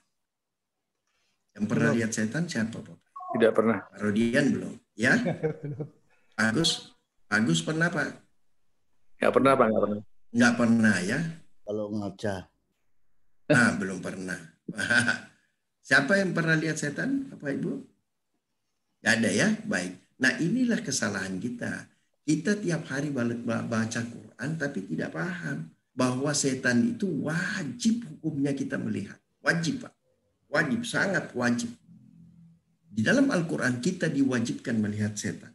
Walaupun tidak tersurat bahwa wajib, tapi tersirat dia wajib. Dari mana ayatnya? Bapak Ibu bisa buka di surah Al-Baqarah. Ayat 208 ada, 168 ada. Kita mulai dari 208 ada. Di situ Allah berfirman, udkhulu fisilmi kaffah, udkhulu fisilmi kaffah, wala tattabi'u khutuwati syaitan, innahu lakum aduwwun. Artinya apa? Masuklah engkau dalam Islam dalam keadaan kafah, dalam keadaan keseluruhan. Dan janganlah engkau mengikuti langkah-langkah setan, sungguh setan musuh yang nyata. Kalau musuh yang nyata kelihatan enggak, Pak? Harusnya kelihatan, Pak. Harusnya kelihatan. Mestinya kelihatan, tapi kita nggak lihat tadi kan ngomongnya. Kenapa? Betul. Karena kita tidak tahu yang mana setan.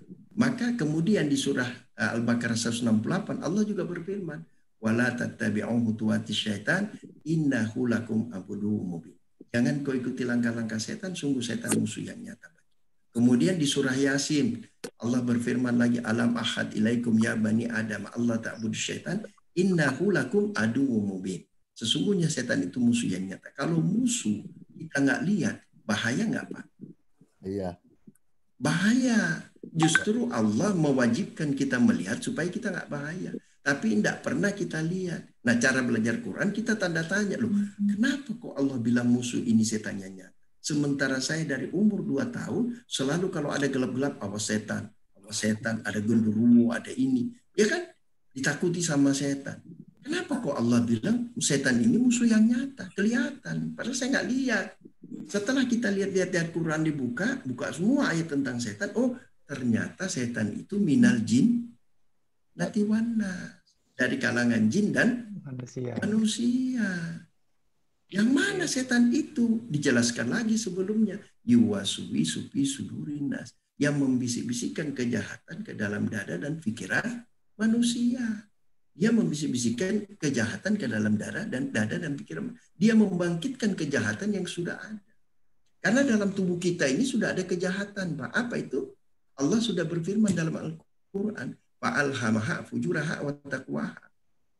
Kami ilhamkan kepada jiwa itu. Jadi jiwa itu yang diilhamkan, bukan roh jiwa, Pak. Fa'alhamaha fujuraha wa taqwaha. Kami ilhamkan kepada jiwa itu sifat fujur dan takwa. Fujur apa? Sifat keji dan mungkar. Takwa apa? Sifat takwa yang tadi yang saya perlihatkan. Poster berkaca diri. Ada 60-an. Jadi sudah ada. Maka kita disuruh pilih. Kata Allah, pilih manusia. Silakan pilih. Kalau kau mau fujur, kuberikan kau kehebatan dunia. Silakan. Seperti siapa? Fir'aun. Hebat dia. Kaya dia. Jadi raja dia. Hebat. Silakan kata Allah. Tapi di akhirmu ku blender kau. Ku mixer. Siapa lagi? Kan'an. Kan'an hebat. Kaya raya. Pelitnya minta ampun tapi kaya. Jadi jangan dikira nanti sedekah orang kaya. Tidak. Pelit juga kaya Pak. Tapi kayanya nanti bermasalah. Dibanding orang sedekah. Seperti itu. Dikasih oleh Allah juga. Jadi disitulah keadilannya Allah itu. Nah disinilah cara belajar Quran. Nah itu setan. Kemudian setan ada 2, jin dan manusia. Nah setan manusia yang mana Pak? Kalau ada yang ajak Bapak Ibu pergi ke karaoke, berarti dia? Oh nggak ada yang jawab Bapak Ibu. Berarti sering karaokean semua ini. Karaoke-nya ngaji Pak. Kalau kita ngaca lihat setan Ustadz. Ya. Kalau kita berkaca lihat itu sering lihat setan. Nah itu Pak. Setan yang ada itu Pak. Jadi kalau ada ngajak kita ke tempat yang melupakan Allah. Itulah setan. Bagaimana setan dari kalangan jin? Nah ini yang paling parah nih Pak. Ini yang paling susah nih. Karena di dalam diri kita itu Bapak Ibu kira-kira ada berapa setannya satu orang Bapak Ibu? Dari kalangan jin, berapa orang? Banyak Ibu, Pak. Berapa orang Bapak? Berapa Pak? Berapa Pak? Banyaknya berapa Pak? Wah itu nggak tahu. Kadang nempel di pikiran kita, nempel di mana gitu. Ya, itu Pak Satrio. Ada 5 Pak. Pertama dari depan, dari belakang, kanan, kiri, dalam hati. Itu di Al-Quran ada Pak. Itu iblis sendiri yang ngomong. Dia sampaikan kepada Allah, ya Allah karena kau membuat saya sesat, maka saya akan datangi mereka dari depan, dari belakang, dari kanan, dari kiri. Dan satu lagi, fisudurinas, dalam pikiran kita, jiwa kita. Jadi ada 5 Pak. Bayangkan 5 lawan 1. Bapak bisa lawan setan setengah mati. Maka Allah mengajar kita cara melawan setan. Betul. Ada di Al-Quran, di ayat surah Al-Imran ayat 200. Apabila engkau diganggu oleh setan, hendaklah memohon perlindungan kepada ta'awuz. Maka kita 24 jam itu harus ta'awuz Pak. A'udzubillahi minasyaitonirrajim. Atau yang lebih daripada itu. Yang jelas ada kata perlindungan kepada Allah dari godaan setan yang terkutuk. 24 jam. Ini kita tidak Pak, 24 jam minta rezeki doang. Tidak pernah minta dilindungi dari godaan setan. Ya, itu Bapak Ibu. Itu yang pertama.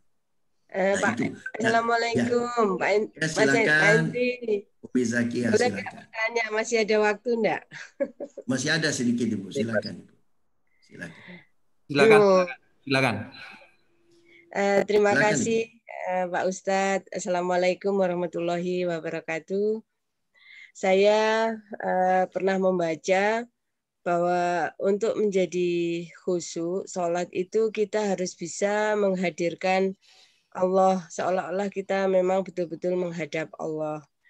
Nah, bagaimana cara kita supaya dalam pikiran kita itu Allah hadir gitu? Karena manusia itu cenderung bisa konsentrasi ketika yang dihadapi adalah benda gitu yang bisa dilihat atau bisa dengan indera kita, sedangkan Allah kan sesuatu yang tidak bisa kita bahkan pikirkan aja kita tidak bisa.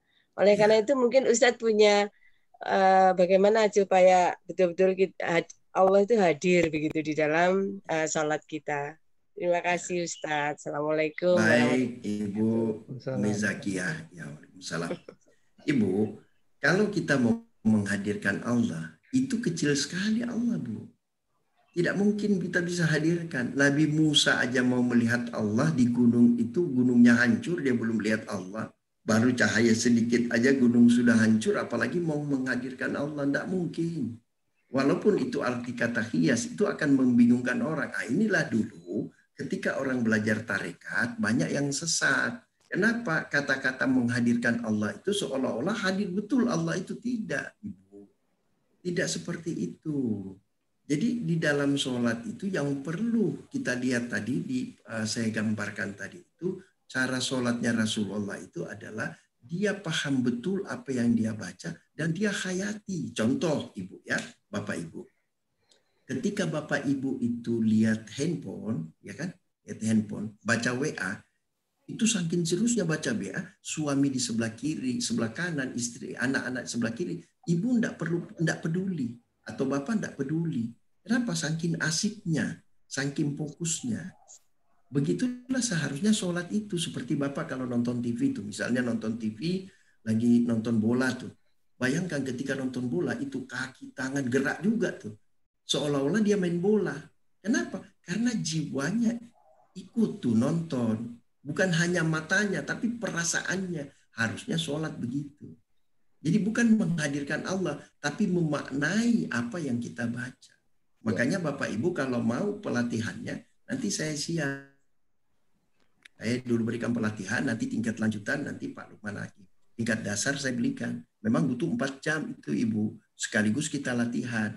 Latihan untuk masuk ke alfa, mendidik pikiran kita, menanam yang namanya memori. Saya sebenarnya mau menjelaskan lagi tentang otak, tapi waktu kita sangat sempit. Insya Allah kalau saya diberi kesempatan waktu lain kali, saya jelaskan lagi detail tentang otak. Kenapa manusia itu hebat? Hebatnya di otaknya itu. Berbeda dengan otak-otak yang lain. Beda dengan binatang, beda dengan yang lain. Di situ diberikan Allah keistimewaan. Nanti kita bahas di situ. Jadi kata-kata menghadirkan itu akan menyesatkan Ibu Umi Zakia. Bukan menghadirkan, Bu, memaknai arti bacaan-bacaan sholat yang kita baca. Kalau menghadirkan bingung nanti orang. Loh, bagaimana? Makanya macam-macam orang jenis sholatnya. Makanya khusyuk itu ada dua. Ada khusyuk instan, ada khusyuk sebenarnya. Khusyuk instan terbagi 4. Apa khusyuk? Apa itu? Ada terpaksa, ada menduga-duga, ada merekayasa. Nah itu tadi dia ada menduga-duga, dia menduga tuh, wah hadir Allah, belum Allah sampai diulang berkali-kali untuk menghadirkan Allah, padahal tidak bisa. Allah itu besar, tidak mungkin dihadirkan, Bapak Ibu sudah bilang tidak bisa dilihat, tidak bisa dirasakan. Kalau tidak bisa dirasakan, bagaimana bisa dihadirkan? Dia bukan benda, bukan makhluk, iya kan? Jadi dia meliputi segala sesuatu. Dia meliputi kita ini. Ibarat ini Bu ya, tidak sama. Ini ibarat saja supaya gampang otak kita. Karena manusia itu selalu ada perbandingan baru dia bisa. Ibarat ikan dalam air tuh. Sama kita nih menghirup oksigen, kita tidak lihat oksigen. Padahal kita hirup oksigen itu. Ya kan? Seperti itu. Merasa pun tidak. Kita rasa pun oksigen tidak. Rasa apa oksigennya? Rasa asin kah? Apakah? Tidak ada. Kita tidak rasa. Begitu juga Allah tidak bisa dirasakan, tidak bisa dilihat. Tapi ada meliputi kita, meliputi alam semesta. Seperti itu Ibu. Nanti kalau mau kita lebih detail lagi berikutnya. Ya, karena waktu ini sempit sekali. Mungkin masih ada pertanyaan, silakan. Pak Rodian bagaimana Pak? Masih ada waktu? Ya, terima kasih Ustadz. Assalamualaikum. Mas Andri, apa kita tambah atau gimana? Monggo silakan. Mas, kalau masih kita kasih kesempatan lagi satu pertanyaan lagi ya kalau ada. Silakan. Ustaz, saya silakan. Kalau saya kok sedikit tadi bahwa Allah itu bisa merasakan gitu, Ustaz ya. Ya, bagaimana? Tadi Ustaz bilang bahwa Allah itu nggak bisa dirasakan gitu, tapi kok saya bisa merasakan kehadirannya ya, misalnya sesekali ya. Bisa merasakan kehadiran setan juga gitu, tapi juga bisa merasakan kehadiran yang Sang Pencipta dan melihat keberadaan beliau gitu. Iya. Itu. Jadi baik Bapak Ibu. Baik, terima kasih sebetulnya. Baik, terima kasih Bapak Ibu. Memang beberapa orang belajar tarekat, belajar ini dia bilang bisa Pak. Tapi kalau itu dilakukan, coba aja Pak. Nabi Musa aja tidak mampu, Rasulullah aja tidak ketemu, tidak ada yang bisa merasakan Pak. Kalau kita bisa merasakan berarti dia berarti berwujud makhluk. Rasa itu berkaitan dengan makhluk, Pak. Gitu. Jadi kalau kita bisa merasakan berarti dia makhluk, Pak. Bukan maha kuasa. Bayangkan Nabi Musa aja, Nabi Pak, yang langsung mau lihat gak bisa Pak, gak mampu. Mau ngerasa juga gak mampu Pak, gak bisa, gak mungkin. Rasulullah aja gak ketemu Pak. Buka hadisnya satu pun gak ada yang ketemu. Ketika Isra Mi'raj pun dia tidak ketemu Pak. Tidak bisa Pak. Karena memang sudah begitu ketentuannya. Allah meliputi. Kita tidak bisa merasakan, tidak bisa melihat. Kalau ada yang dirasakan, jangan-jangan perasaan kita doang. Tapi bukan Allah. Karena kalau Allah tidak mungkin. Iya, sekelas Nabi aja tidak mungkin, apalagi kita Pak. Jadi itu pelajaran, itu yang saya bilang tadi. Ketika orang belajar tarekat, inilah yang bisa menyesatkan. Kita yakin betul keberadaan Allah. Kenapa? Karena bukti-buktinya ada. Tetapi kita tidak bisa merasakan. Kita diliputi oleh Allah, tapi kita tidak bisa merasakan, Pak. Tidak bisa, tidak mungkin. Kalau iblis bisa kita rasakan, setan bisa kita rasakan, Pak. Kenapa? Dia makhluk, bisa kita rasakan. Malaikat bisa kita rasakan, dia makhluk. Tapi kalau Allah bukan makhluk, Pak, tidak bisa. Berarti dia tidak esa, Pak. Tidak kuasa. Ya kan? Tidak tak terhingga. Kalau masih bisa dirasakan, belum tak terhingga, Pak. Sementara Allah itu tak terhingga. Tidak bisa dirasakan. Hanya bisa kita melihat dia dengan apa yang diciptakan. Ya. Kebesarannya yang bisa kita lihat, Pak. Kebesaran akan kekuasaannya bisa kita lihat. Tapi bahwa Allah sendiri tidak mungkin. Ya kan? Seperti itu. Begitu, Pak. Ya, Ustadz. Jadi memang definisinya ini yang saya maksudkan mungkin ya. Ya. Bukan dirasakan sebetulnya ya. Bukan dirasakan Pak. Kita merasa. Ya. Kita merasa karena perasaan kita lain dari biasanya sehingga kita merasa ada Allah. Memang kita harus merasa diawasi, merasa ada yang lihat kan begitu. Tapi Kita lihat, oh nggak ada yang lihat, tapi merasa dilihat sehingga perilaku kita itu bisa terkontrol. Karena kalau kita tidak merasa dilihat, perilaku kita seenaknya, Pak. Ya? Kucing aja kalau merasa diawasi, dia nggak makan tuh makanan, Pak. Begitu tidak diawasi, dia makan tuh, dia empat. Gitu kan, Pak? Ya. Jadi merasa, Pak. Hanya merasa. Boleh-boleh aja orang merasa, tapi sebenarnya tidak ada. Perasaan itu sebenarnya hanya kita doang. Makanya tiap orang berbeda-beda. Begitu. Kenapa? Karena dia merasa menurut dirinya, menurut pikirannya. Tapi kalau menurut Quran tidak begitu. Kalau menurut Quran kita harus sesuai dengan apa yang ada dalam Quran. Apa yang dicontohkan para nabi. Maka perasaan-perasaan itu harus kita hindari sehingga kita harus lihat makna-makna daripada bacaan sholat. Kita pahami. Bukankah Al-Quran itu pedoman, Pak? Jadi betul-betul Al-Quran itu harus dijadikan pedoman. Jangan dijadikan bacaan doang, tidak dilaksanakan. Seperti itu. Jadi Ustadz, Pak, ya? Ustadz mohon maaf. Jadi mungkin ini perbedaan definisi. Iya, definisi. Boleh, Pak, perbedaan definisi. Apa yang sebetulnya kita lihat keberadaannya dan lain sebagainya itu mungkin kita salah mendefinisikan itulah. Definisikan, iya benar. Kita bisa beda definisi, Pak, benar. Ya, beda definisi, benar. Ini dan lain sebagainya. Beda definisi. Ya, itulah beda definisi. Wajarlah beda definisi. Kalau setan memang sering kita lihat itu. Oh iya, Pak, wajar. Harus dilihat, Pak. Dari setan, jin dan manusia harus dilihat. Artinya dari diri sendiri aja udah kelihatan. Iya, udah kelihatan, Pak, perilaku kita. Kemudian dari jin itu, Pak, dari jin tadi belum saya jelaskan contoh. Bapak bangun jam subuh kan jam 4.15, Pak. Ya. Misalnya jam 4.15. Bapak bangun 3:45 Waduh, mau salat tahajud udah salah-salah. Mau apa? Udahlah tidur 30 menit. Lumayan lah buat nambah-nambah tidur. Tadi kan kurang tidur. Bangun jam 6:30. Nah itulah jin, Pak. Yang berada di dalam diri kita mempengaruhi. Udahlah tidur lagi lah. Kamu kan kurang tidur. Sedikit masih lama kok. Udah tidur lagi. Terbangunnya lambat. Nah itu. Betul. Nah itu seperti itu. Itu yang ya silakan Pak Levi. Malam.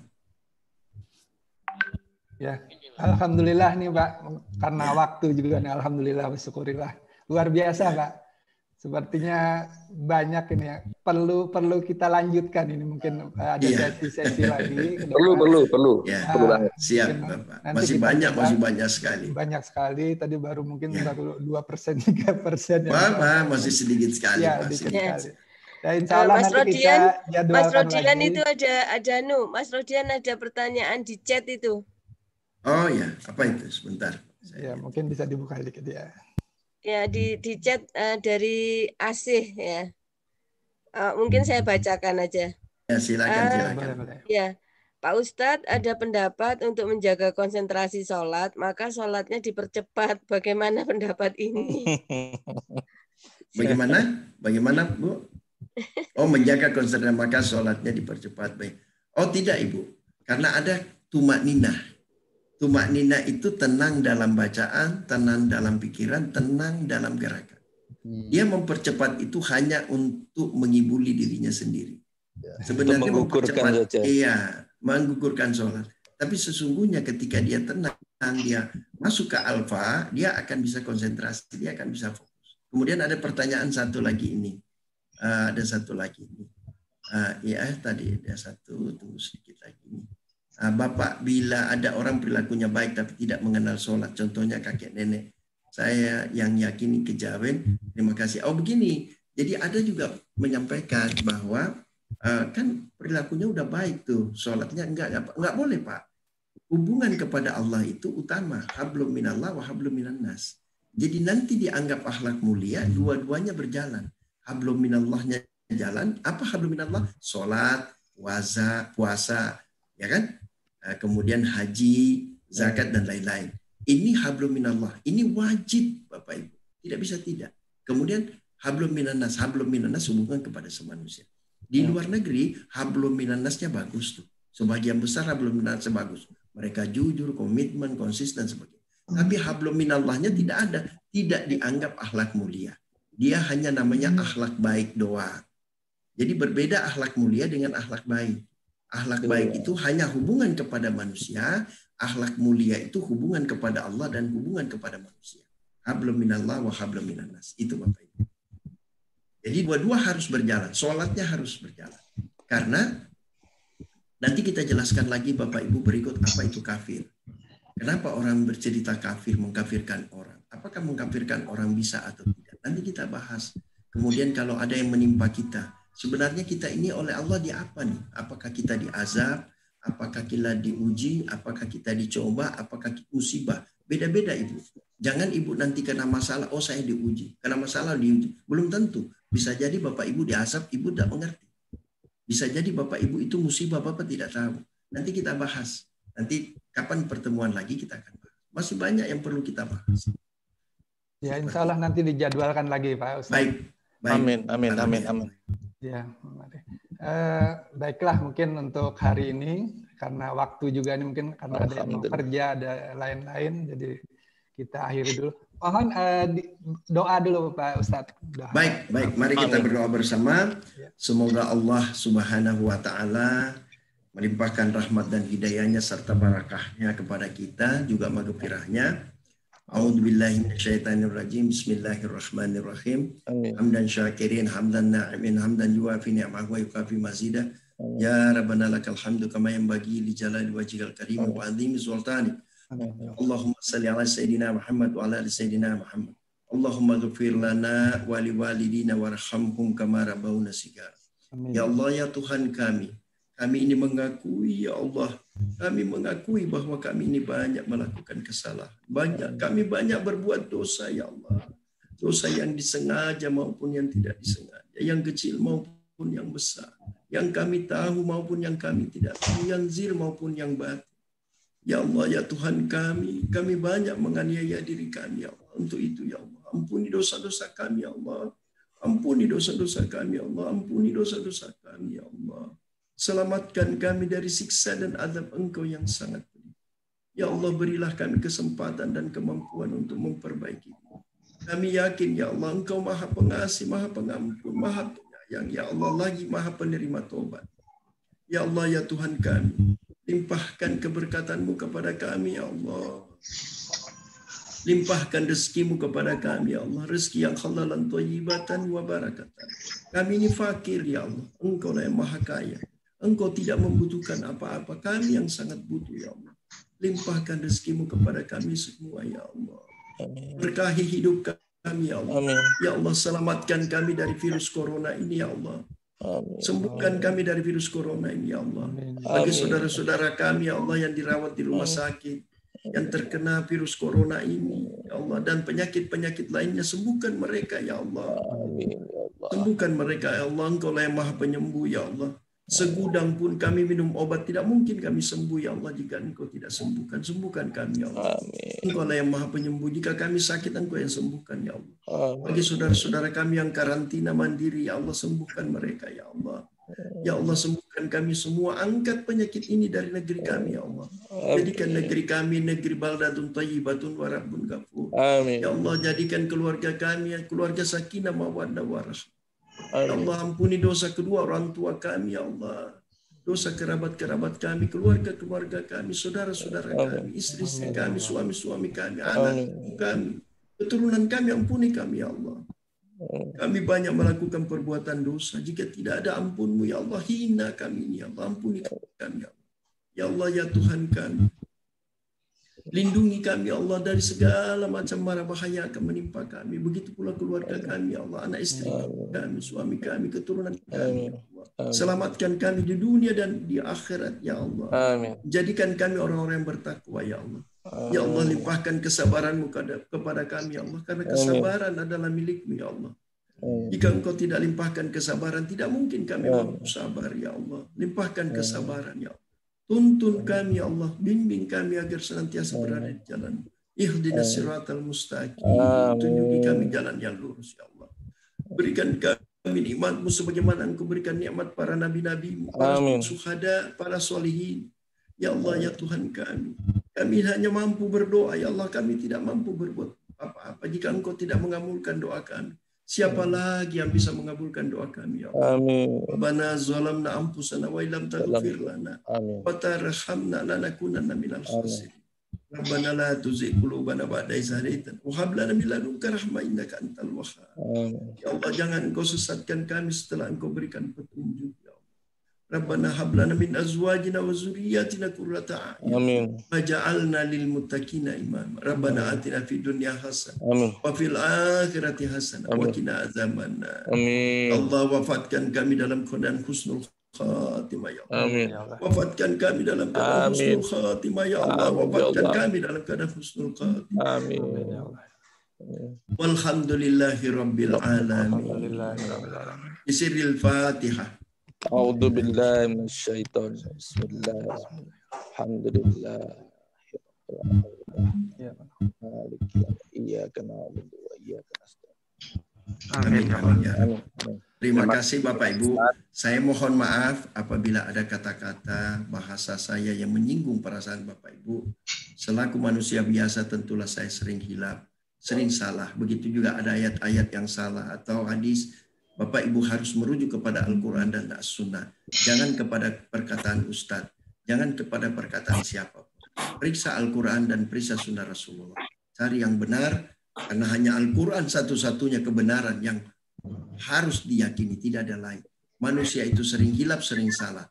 Saya kira demikian. Hadanallahu wa iyyakum ajma'in. Wassalamualaikum warahmatullahi wabarakatuh. Waalaikumsalam warahmatullahi wabarakatuh.